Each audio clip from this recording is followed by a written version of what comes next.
When my sister Marissa announced she was pregnant with her sixth child, the room erupted in applause. My parents wept over the blessing, but I sat frozen, doing the math everyone else ignored. They saw a baby. I saw another 18 years of school pickups, doctor visits, and unpaid bills that would inevitably land on my doorstep. Marissa laughed and called me the kids' second mother, but as the room cheered, I finally realized that their joy was being purchased with my life. The vibration of my phone against the mahogany surface of my desk was a sound I had come to dread more than the fire alarm. It was 10 in the morning on a Tuesday. I was sitting in my cubicle at Harrow and Finch Insurance Group, trying to focus on a complex liability claim involving a 3-car pileup on the interstate.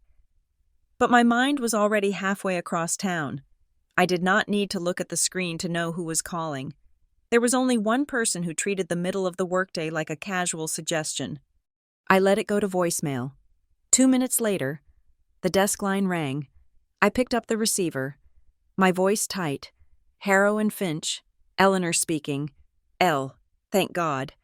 Marissa's voice came through, breathless and frantic. The background noise a chaotic symphony of screaming cartoons and clattering dishes.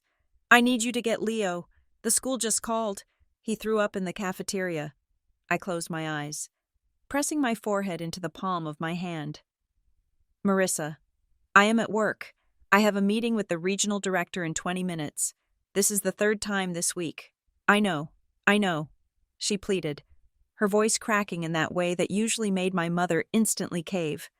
But I can't leave. The baby is finally sleeping, and if I wake him up to drag everyone into the car, it's going to be a disaster. Please, Eleanor, you are the only one who can do it. I looked at the spreadsheet on my monitor, the rows of data blurring together. I was 32 years old. I had a degree in business administration.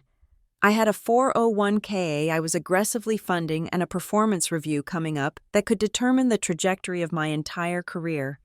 Yet, in the economy of the Watson family, my time was considered an infinite, free resource, while Marissa's time was a fragile ecosystem that could not be disturbed. I will go, I said, the resignation tasting like ash in my mouth, but you have to pick him up from my place at 5. I cannot keep him overnight.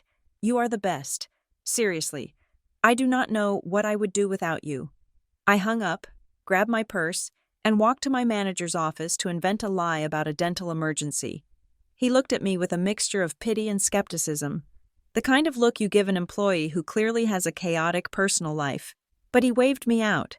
I drove the 15 minutes to Briar Glen Elementary, my grip on the steering wheel white-knuckled. When I arrived at the nurse's office, Leo was sitting on a crinkly paper sheet, looking pale and small. He was 7 years old, with the same dark curls as his mother and a sweetness that made it impossible to stay angry at the situation. When he saw me, his shoulders dropped. "Hi, Auntie Elle," he whispered. "Hey, buddy," I said, softening immediately. I signed him out on the clipboard the secretary pushed toward me without even looking at it. A reflex honed over 5 years of acting as the unofficial third parent.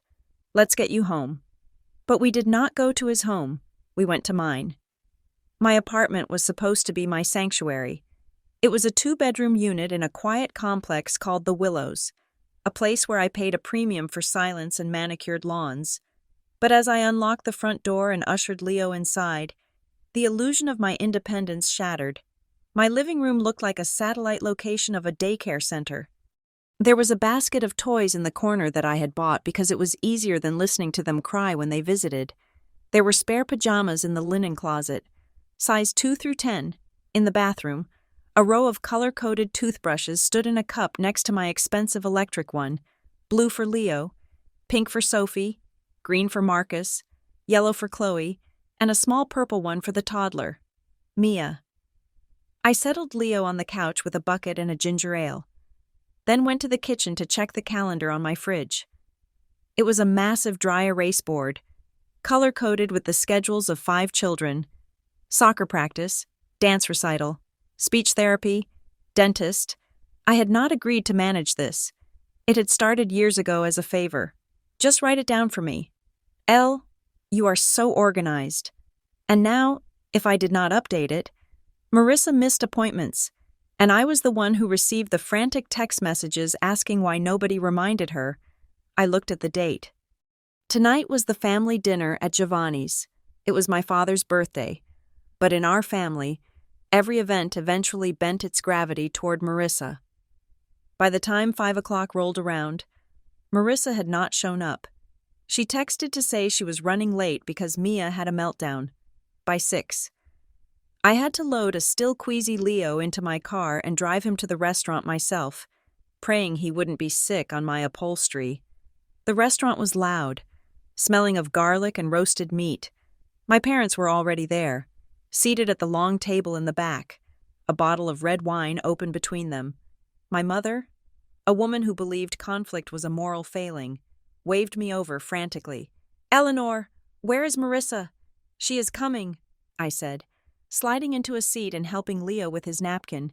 "She is running late." My father huffed, checking his watch. "Always late, but at least you are here. Kiddo, you are the reliable one." He meant it as a compliment, but it felt like a heavy coat I couldn't take off. Being the reliable one meant I was the one who couldn't have a bad day. I was the structural integrity of the family. If I cracked, the whole building came down. Marissa arrived 20 minutes later, looking flushed and dramatic, trailing 4 children behind her while carrying Mia on her hip. She made a show of kissing everyone, apologizing loudly about the traffic. The kids, the chaotic nature of her existence. She sat down across from me, grabbed a piece of bread, and sighed. "I am exhausted," she announced to the table. "You guys have no idea. You do so much." "Sweetie," my mother cooed, reaching over to pat her hand. We ordered, we ate. I cut up meat for Marcus and wiped tomato sauce off Chloe's chin because Marissa was busy scrolling on her phone. I listened to my father tell the same stories about his time at the steel mill. It was a standard Watson family dinner until the tiramisu arrived. Marissa tapped her spoon against her glass. The sharp clinking sound cut through the noise of the restaurant. "I have an announcement," she said, beaming. Her face, usually drawn with the stress of managing 5 kids on a shoestring budget and a flaky husband who was currently working out of state, a euphemism we all accepted, looked radiant. Everyone went quiet. I felt a cold dread pool in my stomach. I looked at the 5 children surrounding us. Leo, 7, Sophie, 6, Marcus, 4, Chloe, 3, Mia, 18 months. They were a staircase of needs, a constant relay race of diapers, tantrums, and tuition. Marissa placed a hand on her stomach. "We have been blessed again," she said, her voice trembling with performed emotion. "Baby number 6 is on the way." The table erupted. My mother shrieked, clapping her hands to her mouth. My father stood up and shook Marissa's hand, then hugged her, beaming with grandfatherly pride. The kids, taking their cues from the adults, started cheering. Even though they didn't really understand what it meant, I sat frozen. I felt like the air had been sucked out of the room. I looked at Marissa, really looked at her. I saw the fraying hem of her sweater.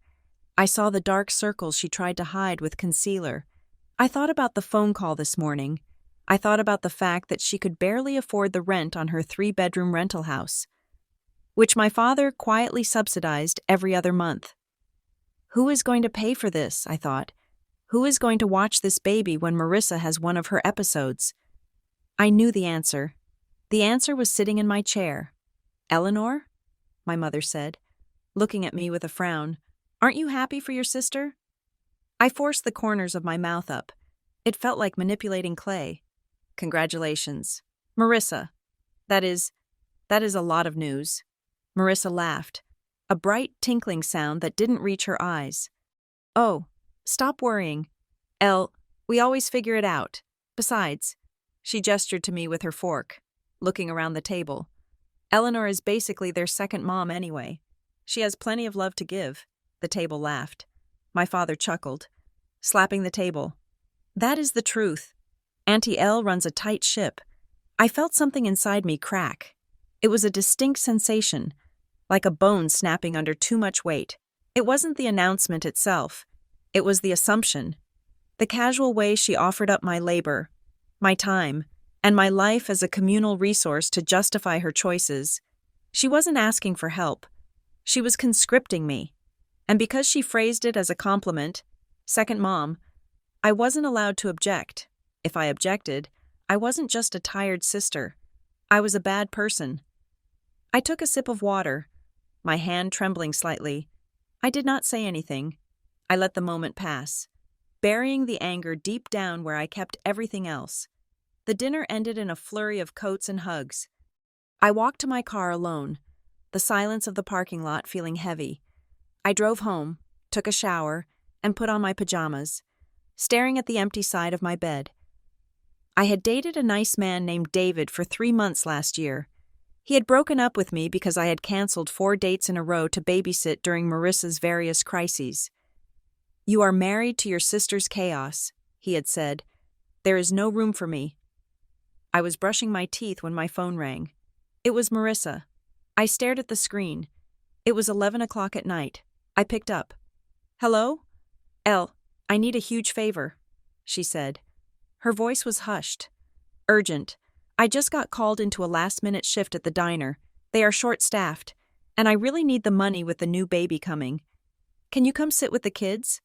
Dad already had a few glasses of wine, so he can't drive over, and Mom is asleep." I closed my eyes. "Marissa, I have to work in the morning. Please, I will be back by 3. I just need someone in the house while they sleep. They are all down. You can just sleep on the couch. Please, Elle, I am trying to be responsible here." Responsibility. She used the word like a weapon. If I said no, I was preventing her from earning money for her children. I was the obstacle to her success. "Fine," I said. "I will be there in 20 minutes. I put my clothes back on. I drove across town to the rental house Marissa lived in. It was a chaotic structure. The lawn overgrown, a tricycle overturned on the walkway. The lights were off inside. I let myself in with my key. The house smelled of stale milk and laundry detergent. I checked the bedrooms, 5 lumps under blankets. Breathing rhythmically, I went to the kitchen to get a glass of water. And that was when I saw it. Marissa's work uniform. It was draped over one of the kitchen chairs. Her apron, her name tag, her non-slip shoes. If she was at work, she wasn't wearing her uniform. I frowned, a cold suspicion creeping up my spine. I walked to the living room window and looked out at the driveway. Her car was gone. I sat on the couch and waited. I did not sleep. I watched the clock tick from midnight to 1, 1 to 2. At 2:30 in the morning, headlights swept across the living room wall. I heard a car door shut, but not the heavy clunk of Marissa's minivan. This was lighter. Then, lighter footsteps. The front door opened. Marissa slipped in, humming quietly. She froze when she saw me sitting in the dark on the armchair. "Jesus, Eleanor, you scared me to death." She wasn't wearing a uniform. She was wearing jeans and a nice top, her hair done up. She smelled faintly of cigarette smoke and cheap cologne. Not hers. "You were not at work," I said. My voice was flat, devoid of inflection. Marissa flinched, then immediately pivoted to defense, her face scrunched up, shifting from shock to victimhood in a heartbeat. I just needed a break, okay? I am pregnant. Eleanor, I am overwhelmed. I just went for a drive. I needed to breathe. You went for a drive for 4 hours? Dressed like that? With who? Does it matter?" she snapped, dropping her purse on the floor. "God, you are so judgmental. You sit there in your perfect apartment with your perfect job and you judge me. You have no idea what it is like to have 5 kids and another on the way. I am drowning. Eleanor, you are drowning because you keep jumping into the water." I stood up, my voice rising for the first time in years. "You lied to me. You told me it was an emergency. You told me it was for money. I am exhausted. Marissa, I have a life. I cannot be your backup plan every single time you want to pretend you are not a mother." Marissa's eyes welled up with tears. The transition was instant. Her lower lip trembled. "I can't believe you are saying this. You are my sister. You are supposed to help me. I do help you. I do everything." "You are acting like you hate the kids," she cried out, her voice pitching up so loud I was terrified she would wake them. "You are abandoning them because you are mad at me. That is so cruel. Eleanor, how can you be so cold?" I stared at her. The manipulation was breathtaking.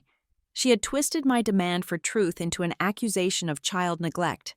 "I am not abandoning the kids," I said, lowering my voice, trying to de-escalate the situation she had just lit on fire. "I love them.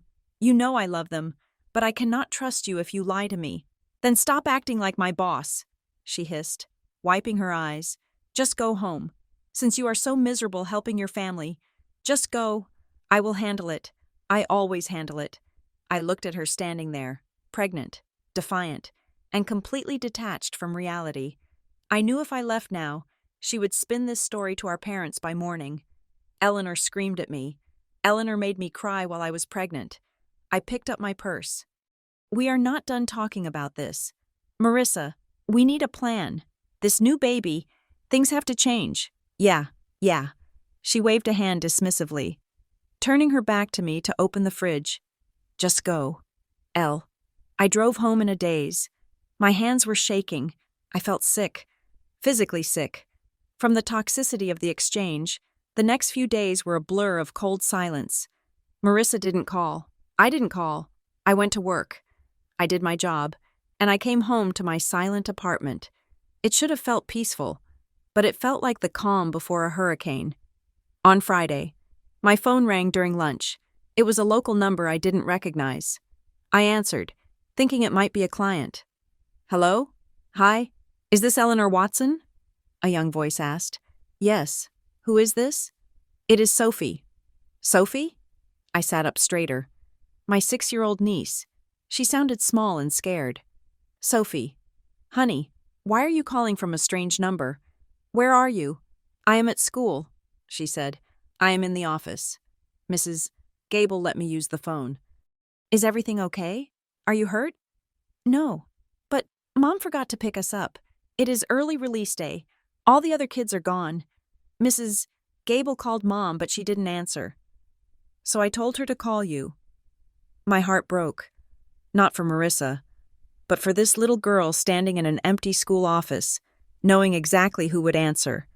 "Why did you tell her to call me?" "Sweetie?" I asked, already grabbing my keys, abandoning my half-eaten salad, because the computer says so. Sophie said matter-of-factly. Mrs. Gable looked at the screen and said, "You are the emergency mommy." The emergency mommy. I stopped walking. A chill went through me. That was not a legal term. That was not a title. That was a role Marissa had assigned me without my consent. Codified in the school's database, I laughed. A short, sharp sound that had no humor in it. "Okay, Sophie, I am coming. Tell Mrs. Gable I will be there in 10 minutes. I left work. Again. I picked up Sophie and Leo. I drove them to Marissa's house. Marissa's car was in the driveway. She was inside, asleep on the couch, the television blaring. She had simply forgotten. When I woke her up, she looked groggy and confused. Oh my God. Is it 1 o'clock already? I must have passed out. The pregnancy fatigue is real. She didn't apologize. She didn't thank me. She just stretched and asked if I had brought lunch. That night, I sat at my kitchen table with a fresh, spiral-bound notebook. I needed to see it. I needed to see the shape of the cage I was living in. I began to write. Monday, 2 hours. Picked up Leo. Sick. Kept him until 6 p.m. Tuesday, 3 hours. Family dinner. Emotional labor. Emergency babysitting 11 p.m. to 3 a.m. Wednesday, 1 hour. Grocery run for Marissa. She said she had no milk. Friday, 2 hours. Early release pickup. Drop off. I flipped back through my calendar, checking my texts to corroborate dates from the past month. The ink filled the pages.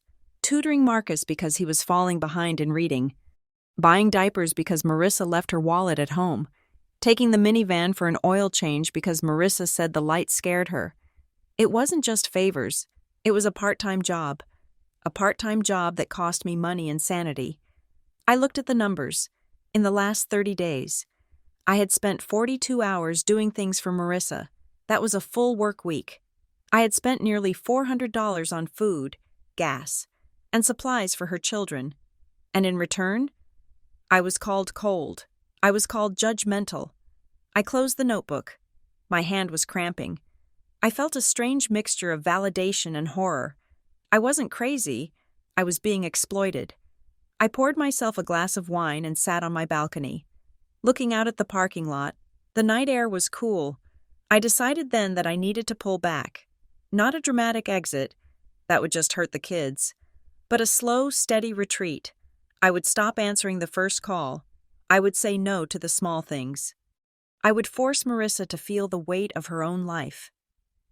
I checked my phone one last time before bed. There was a voicemail notification I had missed during the chaos of the afternoon pickup. It was from a number associated with the Briar Glen School District. I pressed play, holding the phone to my ear. "Hi, Ms. Watson. This is Linda from the administrative office at Briar Glen Elementary. We are just calling to verify some details on the residency affidavit and the guardianship forms for the upcoming school year for Leo and Sophie. We noticed your signature was missing on the second page of the primary medical liability waiver. Although you are listed as the primary authorized guardian for decision-making, if you could pop in next week to sign that, we would appreciate it. Thanks." The phone slipped from my hand and clattered onto the balcony floor. I stared at it, the screen glowing in the darkness. Primary authorized guardian. Residency affidavit. Residency affidavits were for children who lived with someone other than their parents. They were used to prove that a child was legally entitled to attend a specific school district based on where they slept at night. I did not live in Marissa's district. Marissa lived in a rental on the edge of town, zoned for a struggling school. I lived in the Willows, zoned for the best elementary school in the county. Marissa hadn't just listed me as a contact. She had used my address. She had told the school system that her children lived with me. She had forged a narrative where I wasn't just the aunt. I was the legal custodian of their education, and she had done it without telling me. I picked up the phone. My fingers were cold. This wasn't just family drama anymore. This was fraud. And I was right in the middle of it. I looked at the notebook on the table. The list of hours and dollars seemed trivial now. Marissa hadn't just rewritten my role in the family. She had rewritten my legal identity. I didn't call her. I didn't text her. I sat there in the dark, listening to the hum of the city, and realized that the crack I had felt at dinner wasn't just inside me. It was the sound of the bridge between us finally, irrevocably collapsing. I needed a lawyer. The morning sun hit the brick facade of Briar Glen Elementary with a cheerfulness that felt mocking. I sat in my car for 10 minutes, gripping the steering wheel, watching parents hustle their children toward the double doors. I was not a parent. I was not supposed to be here on a workday morning. Armed with a folder of identification documents and a stomach full of acid, I walked into the administrative office. It smelled of floor wax and laminating plastic. The secretary, a woman named Linda with reading glasses perched on a chain around her neck, looked up and smiled. "Ms. Watson," she said warmly. "It is so good to put a face to the name. Marissa talks about you all the time."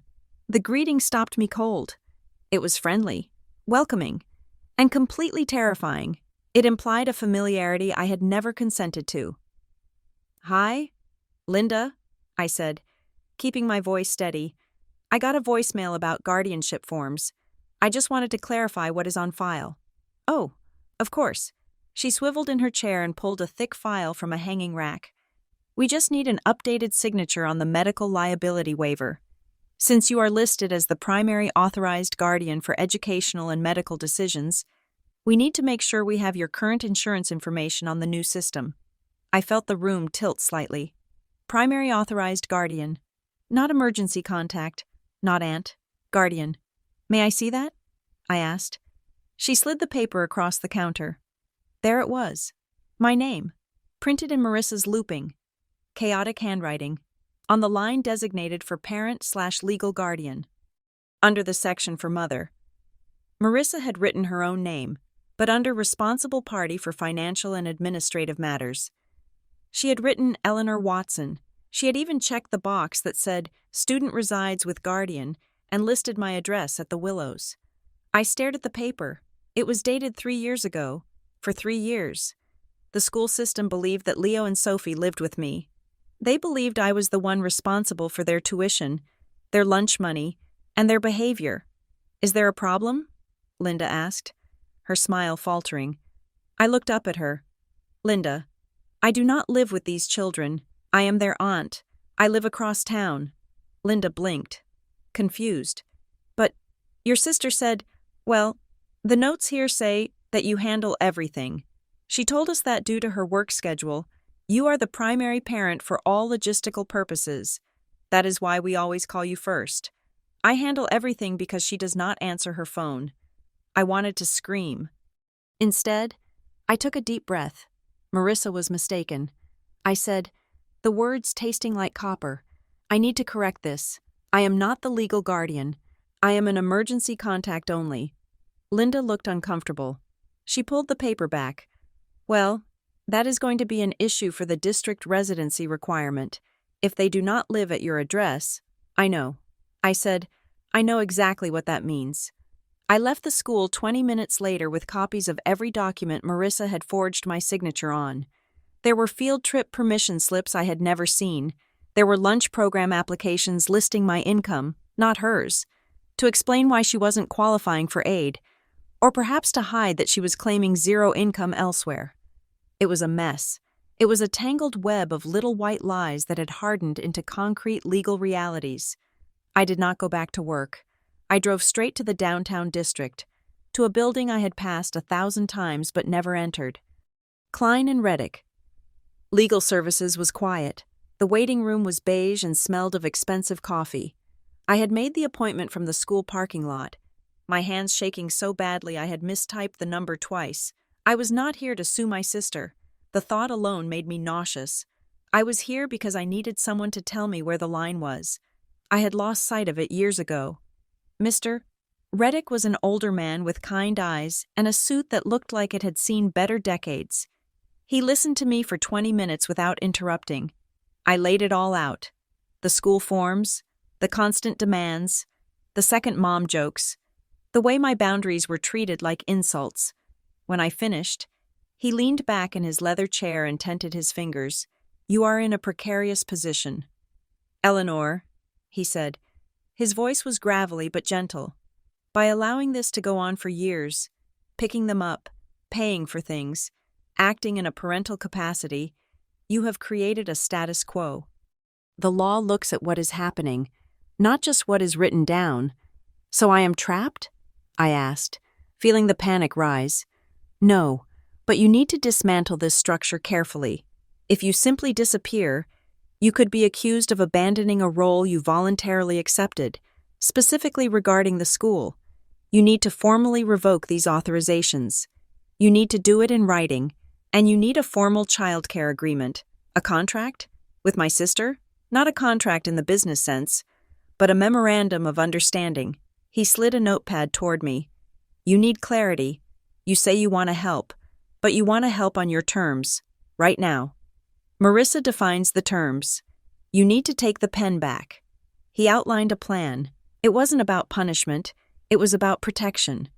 He suggested mediation rather than litigation. "Use a neutral third party," he advised. "Family dynamics are like quicksand. You cannot pull yourself out if you are holding her hand." I left his office feeling lighter, but also colder. I had a plan, but plans required execution, and execution meant conflict. That night, the paranoia set in. If Marissa had used my address for school, what else had she used? I sat at my laptop, the blue light illuminating my kitchen table. I logged into a credit monitoring site. I had excellent credit. I guarded it fiercely. I clicked on the accounts tab. Mortgage, car loan, student loans, paid off, credit card 1, credit card 2, and then, at the bottom of the list, a small gray line item, Briar Glen Cable and Internet. Status, open. Balance, $340. Past due.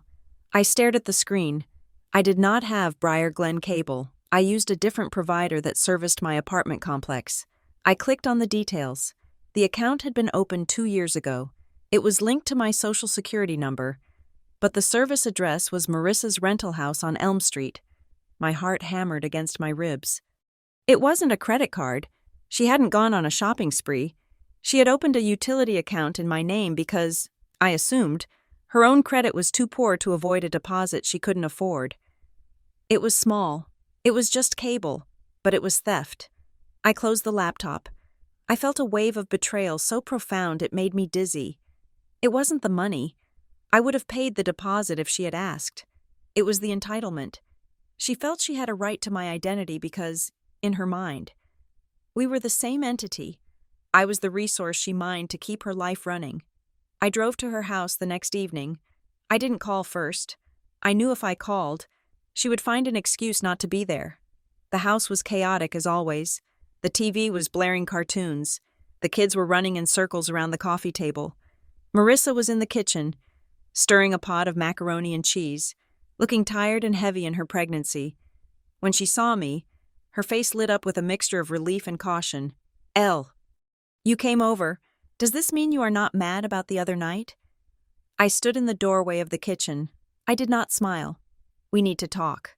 Marissa, alone. She sensed the shift in the air. She turned the burner down and wiped her hands on a dish towel. "Okay. Kids, go watch the show. Auntie Elle and I are going to talk on the porch." We stepped outside. The evening air was humid. I could hear the neighbor's dog barking. I reached into my bag and pulled out the folded printout of my credit report. I handed it to her. "What is this?" she asked, squinting in the fading light. "It is my credit report," I said. "Look at the last item." She looked. I watched her face. I saw the moment of recognition, followed immediately by the flush of shame. And then, predictable as the sunrise, the defensive crouch. "Oh, that," she said, handing the paper back to me as if it were a dirty tissue. "That is old. I thought I closed that. You opened it in my name, Marissa. You used my social security number." "I was desperate," she snapped, crossing her arms over her chest. "They wanted a $200 deposit because of my history. I didn't have it. The kids needed internet for school. What was I supposed to do? Let them fail their classes?" "You were supposed to ask me," I said, my voice trembling. "You stole my identity.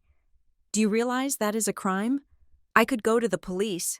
Marissa let out a harsh, incredulous laugh. "The police?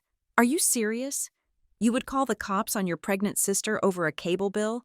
God, you are so cold. Eleanor, you are so corporate. Everything is a transaction to you." I flinched. The word corporate was her favorite insult. It was her way of dismissing my entire life, my career, my discipline, my stability, as something soulless, while painting her own chaos as authentic and full of heart. "It is not a transaction," I said, stepping closer. "It is trust, and you broke it. You lied to the school. You lied to the cable company. You lie to me every time you say you are handling things. I am handling things. I am a mother of 5. I do not have the luxury of sitting in a quiet office all day pushing papers." I took a deep breath. I refused to let her drag me into the mud. "I am not going to the police," I said quietly, "and I am not going to pay this bill." "You are?" Marissa rolled her eyes. "I don't have the money right now. We will figure that out. But things are going to change. I went to a lawyer, Marissa." That stopped her. Her mouth opened slightly. You got a lawyer? To take my kids away?" "No, to protect myself, and to protect the kids from this instability." I outlined the terms. I told her we were going to mediation. I told her we were going to the Briar Glen Family Resource Center to meet with a case coordinator. We were going to build a plan that did not rely on me as the fail-safe for every bad decision. Marissa started to cry. Real tears this time, panic tears. "Why are you doing this now?" she sobbed. "I am having a baby in 3 months. I can't deal with this stress. You are supposed to be my sister. I am your sister," I said. And it hurt to say it because I loved her so much. It was painful. "That is why I am doing this. Because if I don't, I am going to resent you until I hate you. And I don't want to hate you." She looked at me. sniffing. You really went to a lawyer? Yes. She wiped her nose. Fine. We will go to your stupid meeting, but you are wrong. I am not using you. I need you. She agreed only because she thought it was a bluff. She thought she could go into that room, cry a little, talk about how hard her life was, and the mediator would side with the struggling mother against the cold. Childless aunt. She thought I would cave once the new baby arrived. She was wrong. The meeting at the Family Resource Center was 2 weeks later. The room was painted a soothing pastel blue. There were inspirational posters on the walls about communication and unity. Our case coordinator was a woman named Sarah, who had the patience of a saint and the organizational skills of a tactical commander. Sarah listened to the history. She didn't look at Marissa with pity, and she didn't look at me with judgment. She looked at the facts. Okay, Sarah said, writing on a whiteboard. Here's the goal. Stability for the children. Autonomy for Marissa. Boundaries for Eleanor. She drew 3 columns. In the first column, she listed the needs: school pickups, sick days, doctor appointments. In the second column, she listed the current solution: Eleanor. In the third column, she wrote, new plan. We spent 2 hours mapping it out. It was grueling. Sarah forced Marissa to acknowledge that calling Eleanor was not a childcare strategy. We identified backup caregivers. There was a neighbor, Mrs. Gable, who was willing to watch the kids for an hourly rate. There was an after-school program at the community center that offered sliding-scale fees. There was a transportation service for medical appointments covered by Medicaid, but they all required paperwork, and some required money. Marissa, Sarah said gently but firmly, Eleanor is willing to contribute to an emergency fund, but the primary budget must come from your household. We need to look at your income and expenses. Marissa squirmed. She hated talking about money. She operated on a cash basis, hiding tips from her diner job, juggling payments, but Sarah was relentless. By the end of the session, we had a budget. It was tight, but it was real. And we had a rule. If Marissa needed help, she had to call the backup list first. I was to be the last resort, reserved for life or death emergencies, not inconvenience. I felt a weight lifting off my chest. It was on paper. It was a system. We scheduled the formal mediation session for the following week to sign the agreements and finalize the family support plan. The day of the mediation arrived. The atmosphere in the room was heavier this time. The initial relief of planning had worn off, replaced by the reality of commitment. Marissa sat with her arms crossed, staring at the table. She looked small. We went through the points.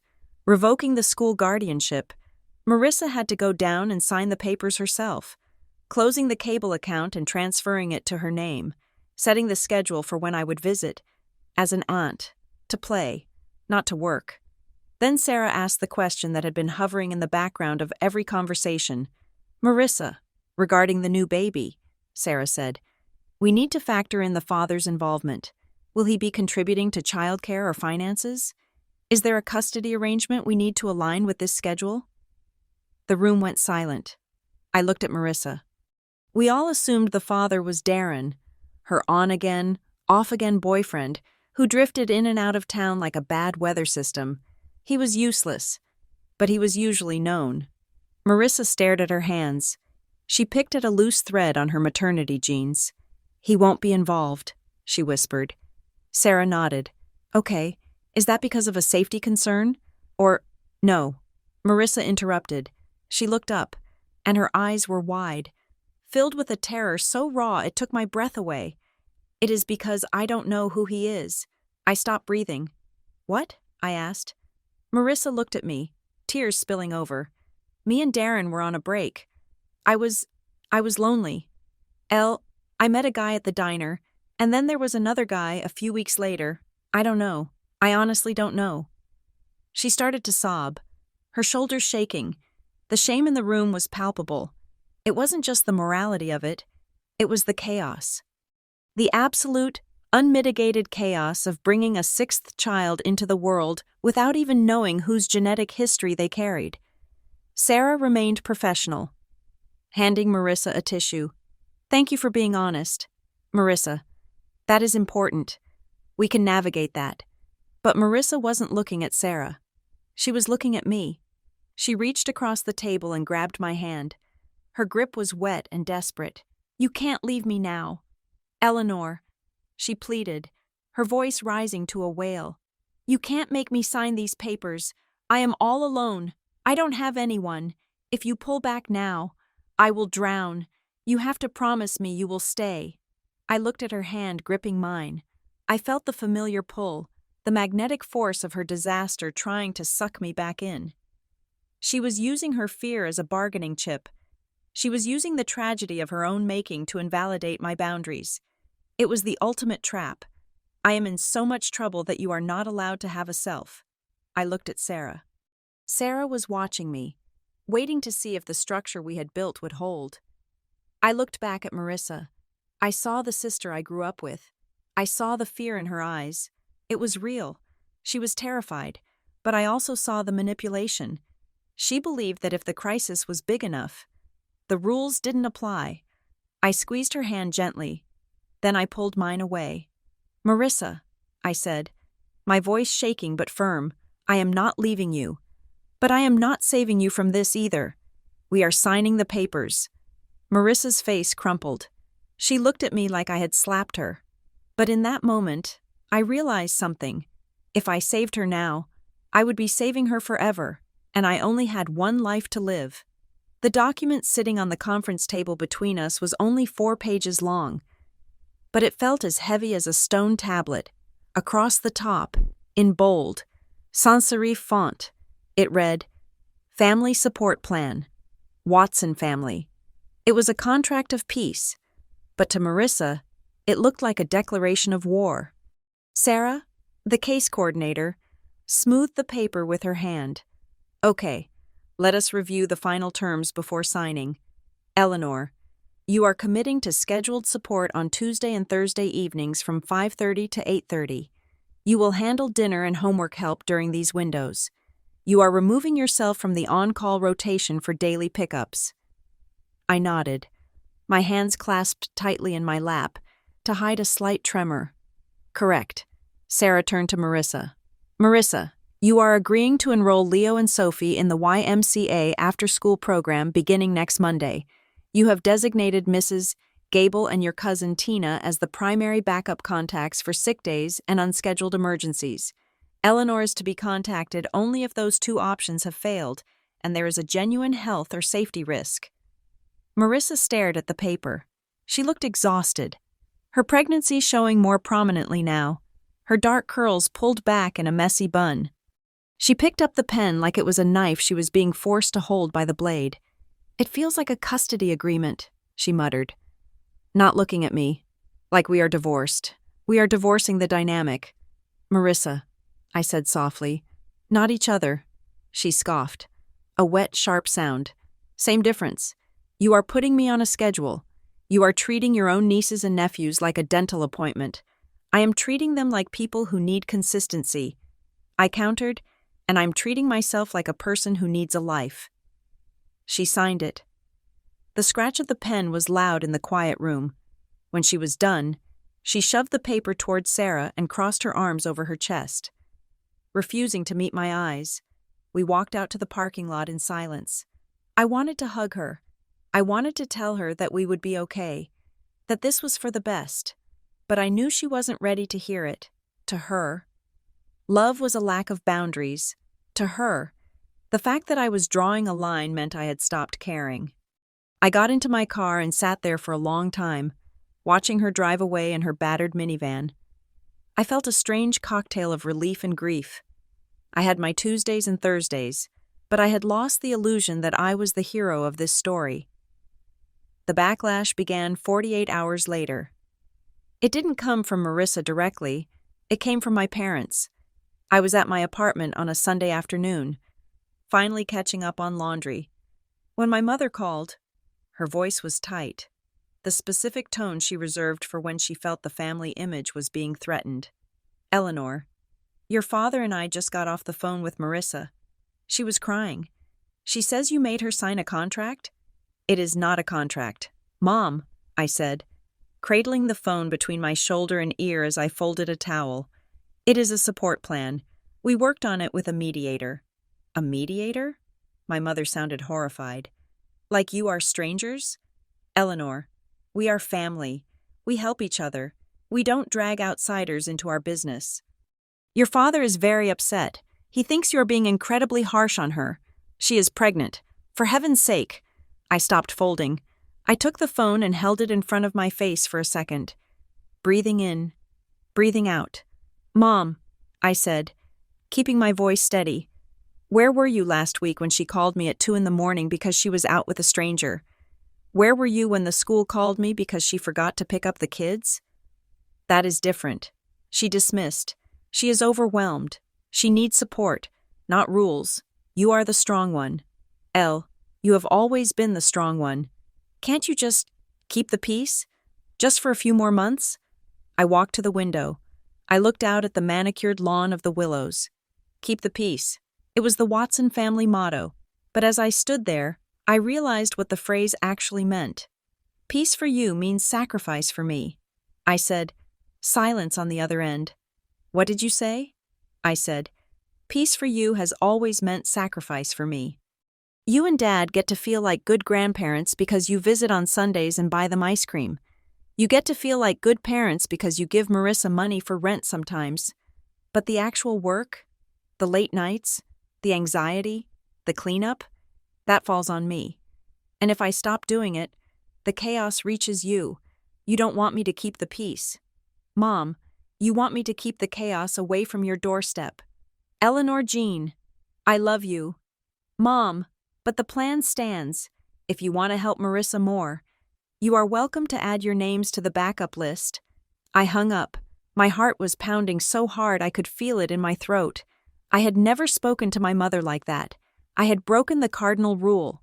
I had pointed out the cost of their comfort. The next day, I went back to Briar Glen Elementary. Linda was at the desk again. She looked surprised to see me. Ms. Watson? Is everything okay? I placed a folder on the counter. Inside were the notarized forms I had drafted with the attorney. I need to update the file. Linda, I am formally removing myself as the primary authorized guardian for Leo, Sophie, and Marcus. I am reverting to emergency contact status only. All decision-making authority, all liability, and all primary communication must go to their mother, Marissa Watson. Linda picked up the forms. She looked at them, then at me. Her expression softened into something resembling pity. Are you sure? She asked quietly. We rely on you quite a bit. I know, I said, and that is the problem. It is not fair to the school, and it is not legal. Marissa is the parent. She needs to be the one you call. I watched her type the changes into the computer. Each keystroke felt like I was cutting a tether. When she hit enter, a printer whirred to life behind her. It is done, she said. Thank you. I walked out to my car. I sat in the driver's seat and cried for 10 minutes. I didn't cry because I regretted it. I cried because I felt like I was grieving a version of myself. The version that was essential. The version that saved the day. I was dismantling my own identity as the savior. And underneath it, I had to find out who Eleanor was when she wasn't fixing everyone else's mess. Marissa's retaliation was swift, but indirect. It started on Facebook. She posted a photo of her and the kids, all of them huddled together on the couch. The caption read, "My whole world. It is hard doing this alone, especially when the people who are supposed to be family decide their career is more important than blood. But we will survive. We always do." Single mom. Strong. Fake family. Real love. I saw the likes roll in. My aunts, my cousins, friends from high school. They commented things like, "You are a warrior. Mama." And ignore the haters. I was the hater. I was the fake family. I stared at the screen. The blue light stinging my eyes. She was painting a masterpiece of victimhood, and I was the villain. She didn't mention the thousands of dollars I had spent. She didn't mention the years of free labor. She just mentioned the one time I said no. I wanted to comment. I wanted to post the receipts, the logs, the lawyer's notes, but I didn't. I closed the app. Let her have the story. I told myself, you have your life. On Tuesday, I showed up for my scheduled shift. I arrived at 5:30 sharp. The house was a wreck. There were dishes in the sink and laundry on the floor. Marissa was in the bedroom. Door closed. I didn't clean the house. That wasn't in the plan. I made dinner. Spaghetti and meatballs. I sat with Leo and helped him with his math homework. I read a book to Chloe. I was warm. I was present. I hugged them tight. When Marissa came out at 7, eyes puffy, I smiled at her. Dinner is on the stove, I said. She wouldn't look at me. She grabbed a bowl and ate standing up over the sink. Thanks, she mumbled. It was awkward. It was painful, but it was sustainable. I left at 8:30. I went home, and for the first time in years, I read a book for pleasure. I didn't check my phone. I didn't wait for the crisis. The crisis, however, was inevitable. 2 weeks later, on a Thursday evening, I arrived at Marissa's house to find a piece of paper taped to the front door. It was bright orange. Notice to quit. It was an eviction warning. Failure to pay rent for 2 months. My stomach dropped. I unlocked the door. Marissa was sitting on the floor in the living room, surrounded by boxes she hadn't started packing. She was just staring at the wall. Marissa? She looked up. Her face was ravaged. He is kicking us out. He said if we don't pay $3,000 by Friday, he is filing the court papers. I stood there, feeling the familiar tug. $3,000. I had $3,000 in my savings account. I could fix this. I could write a check. The orange paper would go away, and we could go back to normal. But normal was a lie. I can't believe he's doing this, Marissa sobbed. I told him I would pay him when the tax return comes. Marissa, I said gently, sitting on the ottoman, you haven't paid rent in 2 months? Where did the money go? Dad gave you $500 last month. It went to groceries. It went to the car. Life is expensive. Eleanor, she scrambled over to me, grabbing my knees. Please, you have to let us stay with you. Just for a while. Just until the baby comes and I can get back on my feet. We can sleep in the living room. I will keep the kids quiet. Please, I am begging you. I don't want to go to a shelter. The image of my apartment flashed in my mind. The quiet, the order, and then I imagined 5 children and a newborn living in my 2-bedroom sanctuary. I imagined the noise, the mess, the complete erasure of my boundaries. If I said yes, the plan was dead. If I said yes, I was essentially adopting her family. No, I said. The word hung in the air. No, she whispered. You are going to let us be homeless? No, I said again, my voice trembling but firm. You cannot live with me. My lease does not allow it. And I cannot handle that many people in my space. It would destroy our relationship. Marissa, then help me, she screamed, pushing herself away from me. I am going to help you, but not by moving you in. I pulled out my phone.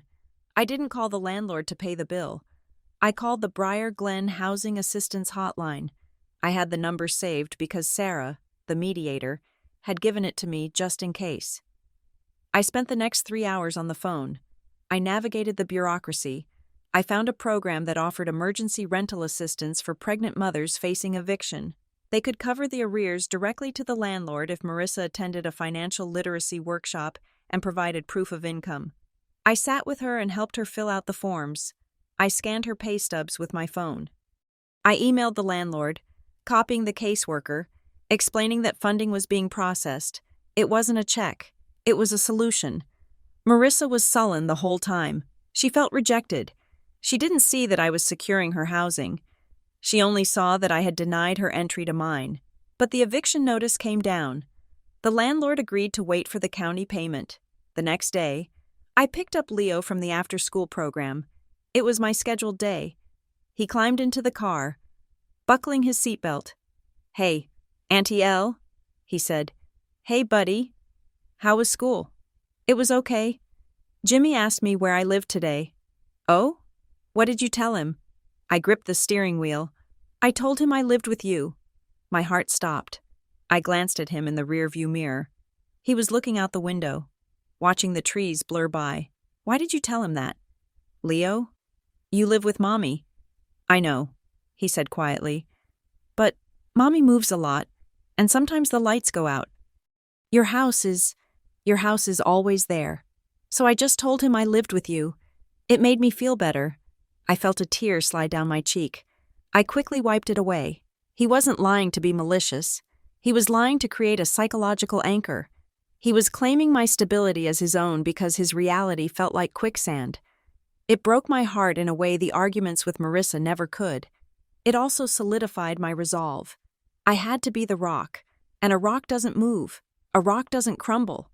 If I let Marissa move in, my house would become just as chaotic as hers, and Leo would have nowhere to imagine as safe.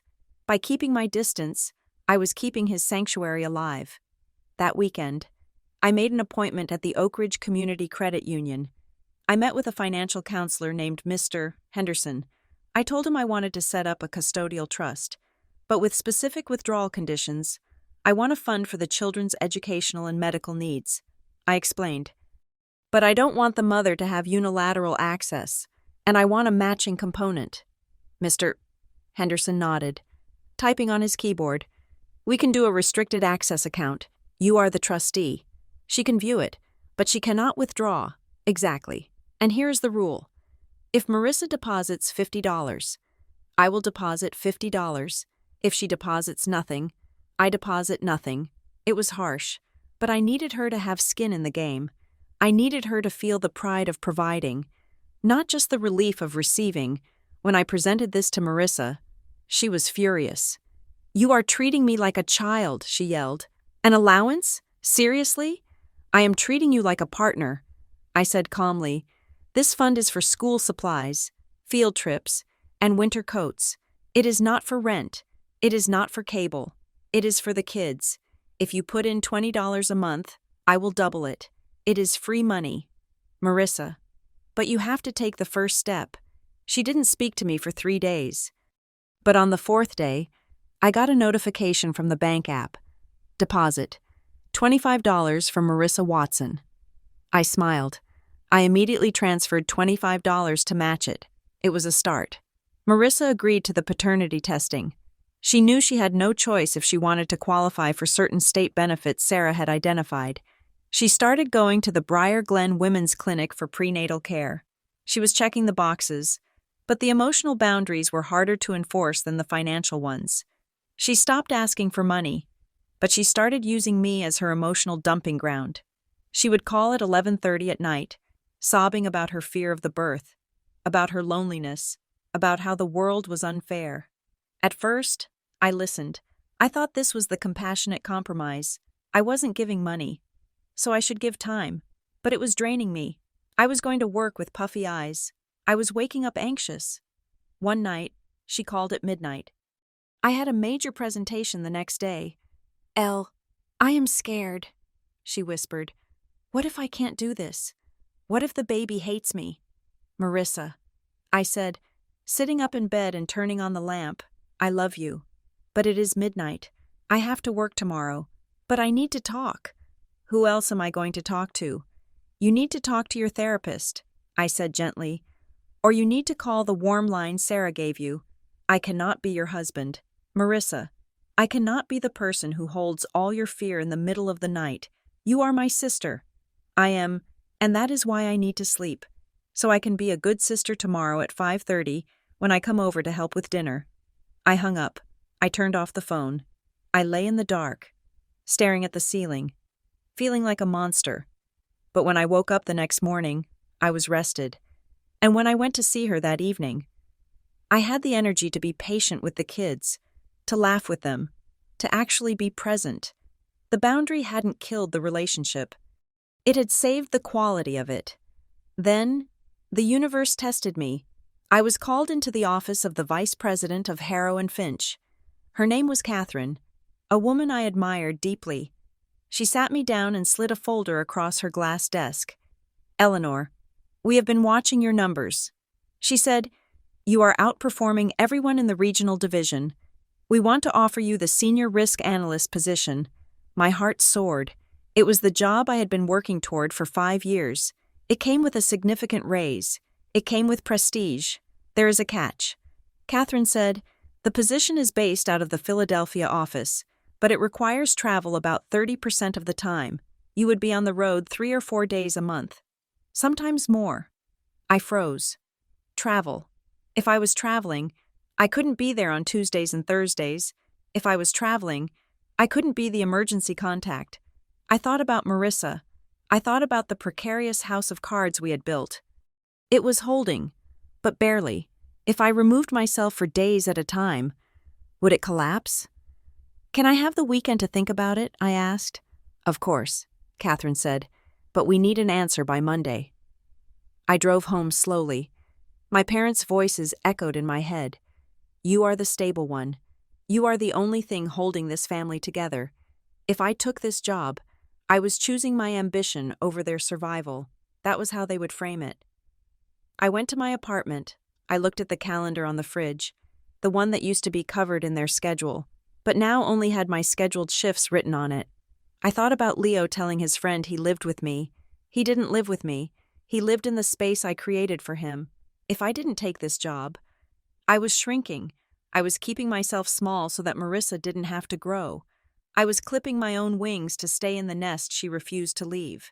I realized that if I turned this down, I would resent her forever.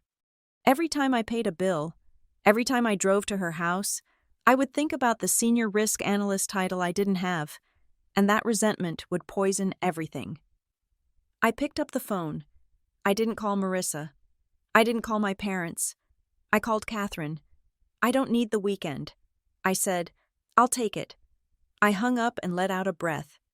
I felt like I had been holding for 10 years. The next conversation with Marissa was going to be the hardest one yet, but for the first time, I wasn't afraid of her reaction. I was building a life that was mine, and if she wanted to be part of it, she would have to meet me there. She would have to climb. I was done climbing down. The promotion letter sat on my kitchen counter for 2 days before I signed it. It was a single sheet of heavy cream paper, embossed with the Harrow and Finch logo, promising a salary that made my breath catch and a title that felt like it belonged to a different woman: Senior Risk Analyst.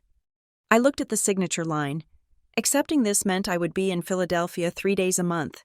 It meant I would be on airplanes. It meant there would be Tuesday evenings when I simply could not be standing in Marissa's kitchen boiling pasta. No matter how chaotic her life became, for years, I had treated my career as a hobby that paid the bills, something to be squeezed into the margins of my real job, which was managing the Watson family crisis. Signing this paper was an act of rebellion. It was a declaration that my time had value, not just to me, but to the marketplace, and I was no longer willing to sell it to my sister for the price of guilt. I signed it on a Tuesday morning. I drank my coffee black, put the letter in a stamped envelope, and walked it to the mailbox before I could talk myself out of it. That evening, I went to Marissa's house for my scheduled shift. I had stopped bringing groceries unasked, but I had brought a pizza because it was a celebration, even if I was the only one celebrating. The kids were in the living room, building a fort out of sofa cushions. Marissa was slumped in the recliner, her ankles swollen, scrolling through her phone with the lethargy of the 3rd trimester. "Pizza!" Leo shouted, diving for the box. "I have news," I said, setting the box down and opening the lid. The steam rose up, smelling of pepperoni and victory. "I got a promotion at work." Marissa looked up, her eyes narrowing slightly. "A promotion? Like, more money?" "Yes," I said, handing a slice to Sophie. "Significantly more money, but it also means I will be traveling a bit. I will be going to Philadelphia a few times a month for client meetings." The room went quiet, save for the sound of the kids chewing. "Philadelphia?" Marissa repeated, the word tasting sour in her mouth. "That is 2 hours away. You are going to be gone overnight?" "Sometimes," I said. "We will have to adjust the schedule. If I am away on a Tuesday, I will swap it for a Saturday morning, or we will use the budget to pay Mrs. Gable for the evening coverage." Marissa let out a sharp, incredulous laugh. She dropped her phone onto her lap. "So that is it. You are choosing money over family. I felt the familiar sting, the old hook trying to catch in my skin. But this time, the skin was tougher. I am choosing a career. Marissa, I said calmly, I am 32 years old. This is what adults do. They advance. You are abandoning us, she snapped. I am pregnant. Eleanor, I am huge. I can barely walk to the bathroom, and you are jet-setting off to Philadelphia to wear suits and drink cocktails? I looked at her. She wanted me to apologize. She wanted me to say, You are right. I will turn it down. I will stay here and rub your feet. But before I could answer, Leo looked up from his pizza, his face smeared with sauce. Are you going on an airplane, Auntie Elle? Yes, buddy, I said, my voice softening. A big jet. That is so cool, he yelled, throwing his hands up. Can you bring me the little peanuts? The ones in the bag? And me, Sophie chimed in. I want a postcard. Do they have postcards in Philadelphia? They have the Liberty Bell, I said, smiling at them. I will bring you a miniature Liberty Bell. Marissa stared at her children, her face flushing red. She realized, perhaps for the first time, that her narrative of abandonment was not shared by the people she claimed to be protecting. The kids did not feel abandoned because I was successful. They felt excited. They did not need me to be a martyr. They just needed me to be Auntie Elle. You guys are idiots, Marissa muttered to her children, pushing herself out of the chair and waddling toward the bedroom. She does not care about us. She only cares about her bank account. The door slammed. The kids looked at me, eyes wide. Is Mommy mad? Marcus asked, clutching his stuffed bear. Mommy is just tired, I said, reaching out to stroke his hair. But I am not mad, and I am not going anywhere that I won't come back from. I sat on the floor and ate pizza with them. We talked about airplanes and clouds. I realized then that love did not require control. The kids loved me because I was consistent, not because I was subservient. Only the adults in this family kept confusing the two. The next week, I began the process of untangling the logistical knots that Marissa had tied around my ankles. I needed to ensure that my medical files were clean before I started the new insurance plan that came with the promotion. I called the Briar Glen Medical Group, where the kids saw their pediatrician and where Marissa also saw her general practitioner. I wanted to remove my name from any billing responsibility. I spoke to a billing specialist named Karen. I need to remove Eleanor Watson from all accounts.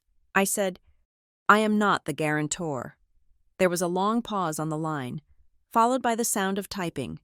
Ms. Watson, I see your name listed here as the primary contact for billing on 4 separate invoices from last year. Karen said, and Basaw. This is strange. I have a note here from 6 months ago. It says, authorized via phone by Eleanor Watson to bill the copay to the card on file ending in 4098. I froze. My hand tightened around the phone. Karen, I said slowly, I never authorized that. But we have a recording of the call, Karen said, sounding defensive. The woman identified herself as Eleanor Watson. She verified the date of birth and the address. She authorized the charge for the vaccinations and the sports physical. I felt the blood drain from my face. It wasn't just that Marissa had used my card. I had given her that card once for groceries, and she must have written the number down. It was that she had called the office, deepened her voice, or simply relied on the fact that we sounded alike, and said, This is Eleanor Watson. She had worn my identity like a costume to get through a bureaucratic door. Implied consent, that was the legal term, by not prosecuting her for the cable bill, by paying the charges in the past. I had created a pattern that a lawyer could argue amounted to permission. I closed my eyes. I felt a wave of nausea. This was the trap. If I reported this as fraud, I would be launching a criminal investigation against a pregnant woman. If I ignored it, I was keeping the door open for her to do it again. Karen, I said, my voice shaking. That was not me. My sister has my financial information. I am canceling that card today. I need you to flag the account. No charges are to be authorized by Eleanor Watson unless I am standing in front of you with a photo ID. I understand, Karen said, her voice cooling. We will note the file. But the outstanding balance of $200. Send the bill to Marissa Watson. I said, it is her debt. I hung up and immediately called the bank to cancel my card. I sat in my car in the parking lot of my apartment complex, looking at the plastic rectangle in my hand. I took a pair of scissors from my glove compartment and cut it into 4 pieces. It felt like I was cutting the umbilical cord. The mediator, Sarah, agreed that the promotion changed the landscape. We met again at the Family Resource Center. Marissa was sullen, refusing to make eye contact. Eleanor's schedule is changing, Sarah said, looking at her notes. To ensure stability for the children, we need to formalize the childcare agreement. We need to move from a support plan to a structured contract. A contract? Marissa spat. You want me to sign a contract to let my sister see her family? No, I said, leaning forward. I want a contract that outlines what happens when I'm not there. Sarah and I drafted this. I slid the paper across the table. It was detailed. It listed my travel dates. It listed the cost of the backup care. Mrs. Gable charged $15 an hour. It stated that I would contribute 50% of the cost of backup care only if the request was made 48 hours in advance, if it was a last-minute emergency caused by Marissa's lack of planning. She paid 100%. Marissa read it, her lips moving silently. This is ridiculous, she said, throwing the paper down. You are treating this like a business transaction. Contingencies? Invoice submission? Eleanor, these are your nephews, not your employees. Stability requires structure. Marissa, I said, the kids need to know who is picking them up. You need to know how much it costs. The illusion that my time is free and infinite is over. She stood up, kicking her chair back. I am not signing this, she yelled. You are just trying to control me. You get this fancy job and suddenly you think you are better than us. You think you can dictate my life with your spreadsheets. I remained seated. I am not dictating your life. I am protecting mine. And if you don't sign it, I can't commit to the Tuesday and Thursday shifts at all. Because I cannot risk missing a flight because you decided not to call Mrs. Gable. Marissa stared at me, her chest heaving. She looked trapped. She was trapped not by me, but by the reality she had avoided for a decade.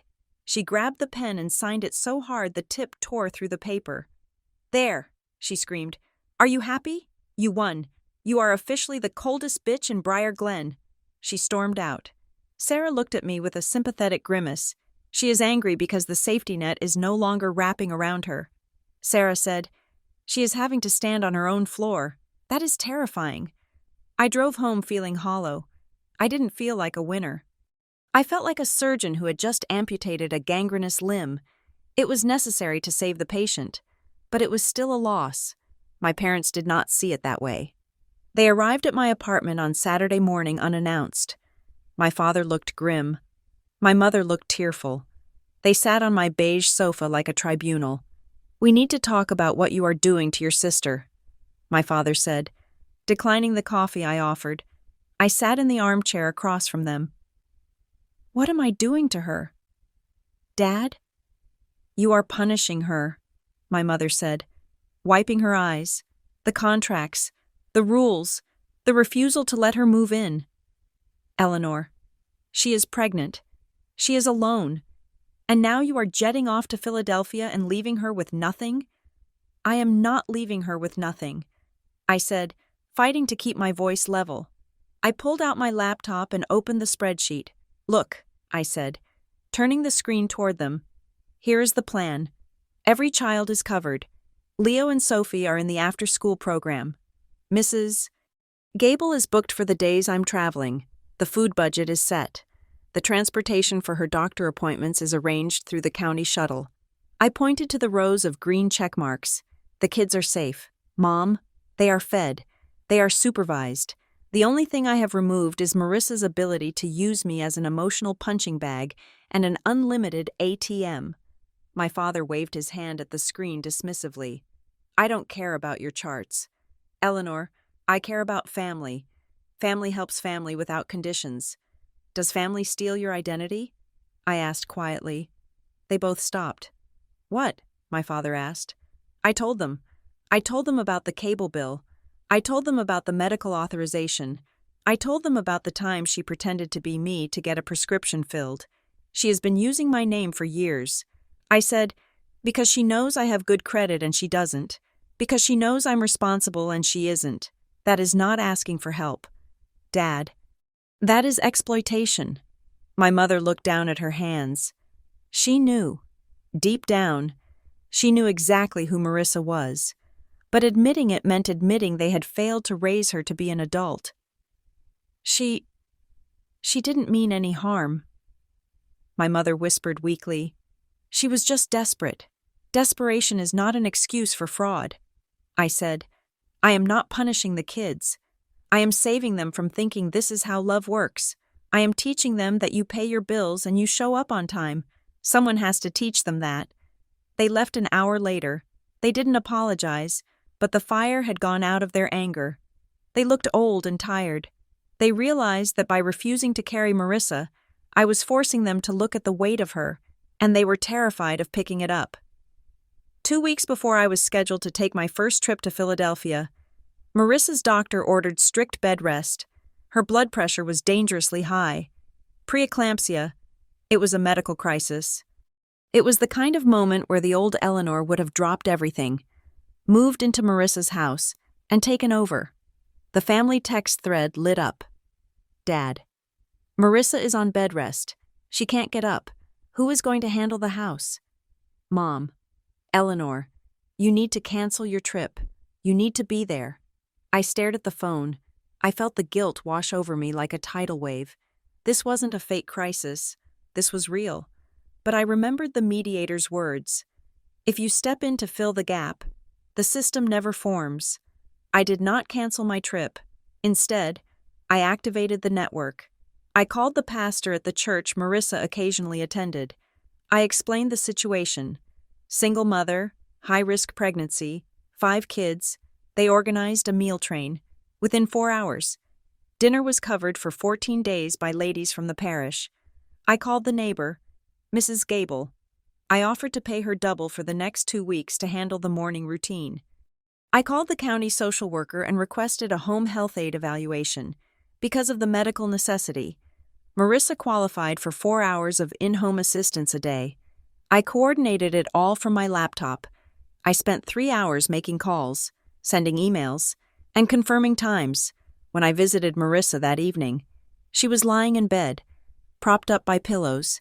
The house was quiet. Mrs. Gable was in the kitchen doing dishes.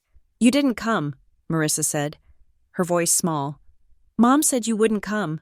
I am here now, I said, sitting on the edge of the bed. And look, the dishes are done. Dinner is coming at 6 from Mrs. Higgins. The kids are doing homework, but it's strangers. Marissa whispered, I want you. I took her hand. I know, but I cannot be the only pillar. Marissa, if I break, the roof falls. These people, this is a community. This is what it looks like to let other people help you. She looked at me, tears leaking from the corners of her eyes. She looked terrified, but for the first time, she also looked safe. She wasn't relying on one exhausted sister. She was being held up by a web of support. And then, just as the dust was settling, the chaos found a new avatar. His name was Darren Cole. I was at Marissa's house on a Tuesday. 3 days before my Philadelphia trip, I was folding laundry in the living room when the front door opened without a knock. A man walked in. He was wearing a leather jacket that had seen better decades and boots that left mud on the carpet. He had a charm about him, a jagged, boyish grin that masked the emptiness behind his eyes. Well, look at this, he said, spreading his arms. The whole family is here. Darren? Marissa called from the bedroom. Her voice sounded breathless, hopeful. Darren walked past me, winking as he went. Hey, Eleanor, you look stiff as ever. He went into the bedroom. I heard Marissa crying, then the murmur of low voices, then laughter. I stood there, gripping a pair of toddler socks. Darren Cole, the on-again, off-again boyfriend, the man who had disappeared for 8 months. He emerged 20 minutes later, looking triumphant. He walked into the kitchen, opened the fridge, and took out a beer that I had bought for my father. "So," he said, leaning against the counter and taking a long swig. "Looks like I made it just in time. Marissa tells me she is on bed rest. Poor girl. She needs a man around the house." I looked at him. I saw the calculation in his eyes. He didn't see a family in crisis. He saw a free place to stay. "You are not moving in." "Darren," I said. He chuckled. "Easy there. I am the father. I have rights. Besides, Marissa wants me here. She needs help. You can't do it all, right? I am stepping up. I am going to be the dad these kids need." I walked over to him. I smelled the stale tobacco on his jacket. "I know about the eviction from your last apartment in Jagged Creek." "Darren," I said, "I know you got fired from the mechanic shop for stealing parts." His smile faltered. He straightened up, his eyes going hard. "You been checking up on me?" "I check on everything that comes near these children." I said, "You don't have a job. You don't have a car that runs legally. You are here because you need a roof, not because you want to be a father." Marissa called from the bedroom. "Eleanor, stop being mean to him. He's here to help. See?" Darren smirked, taking another sip. "The lady of the house has spoken. I am staying. I will take the couch, or maybe I will take your spot in the rotation." I felt a cold rage settle in my chest. Marissa was falling for the rescue fantasy. She wanted to believe that this broken man was her knight. She wanted to believe that love could fix his instability, just like she believed it could fix hers. But I knew the truth. If Darren moved in, the structure I had built would collapse. He would eat the food budget. He would drive away the home health aides. He would turn the house back into a zone of unpredictability. I walked to the bedroom door. Marissa was beaming, her face flushed with the dopamine hit of male attention. "Marissa," I said, "we need to be clear. If Darren stays here, I go." Her smile vanished. "What?" "I mean it. If he moves in, I am canceling the backup care. I am stopping the grocery fund. I am removing myself from the schedule." "You can't do that," she shrieked. "He is the father. He wants to help. He is a chaos agent." "Marissa," I said, my voice rising, "I have spent 6 months building a safety net for you. I will not watch him cut the ropes.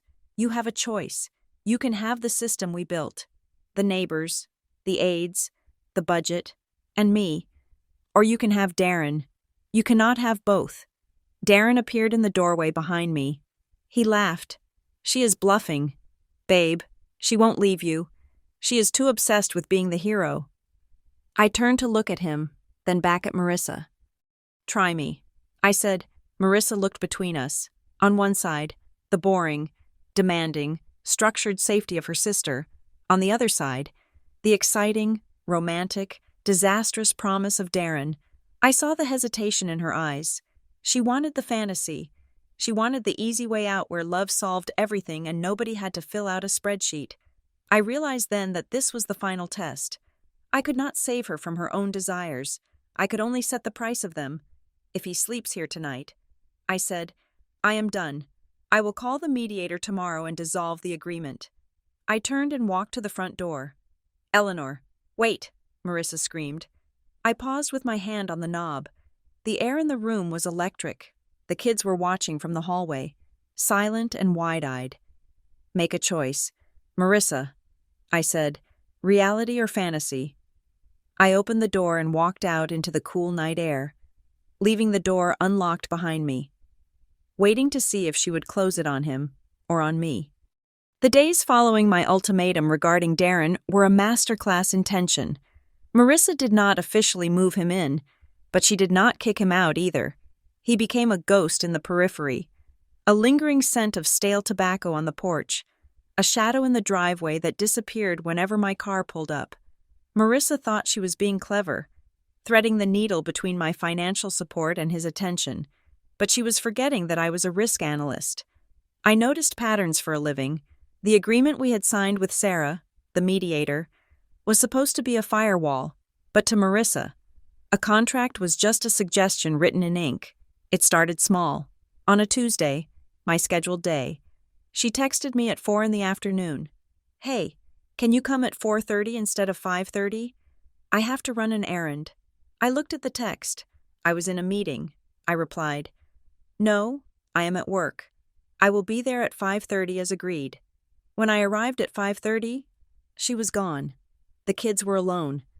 Leo was making peanut butter sandwiches on the counter, using a steak knife that was far too large for his hands. I felt the familiar surge of panic. The instinct to call her, to scream, to fix it, but I stopped. I took the knife from Leo, made the sandwiches, and then I opened my notebook. Date: October 14th. Violation: mother absent upon arrival, children unsupervised. I did not call Marissa.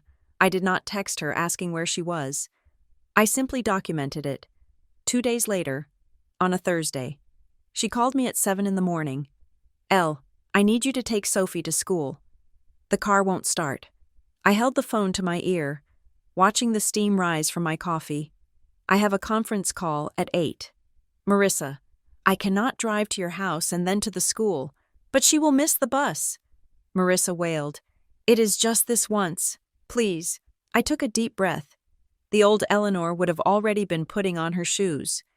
The old Eleanor would have canceled the call, driven across town, played the hero, and then seethed about it for weeks. "I am not coming." I said, "Call Mrs. Gable. She is on the list.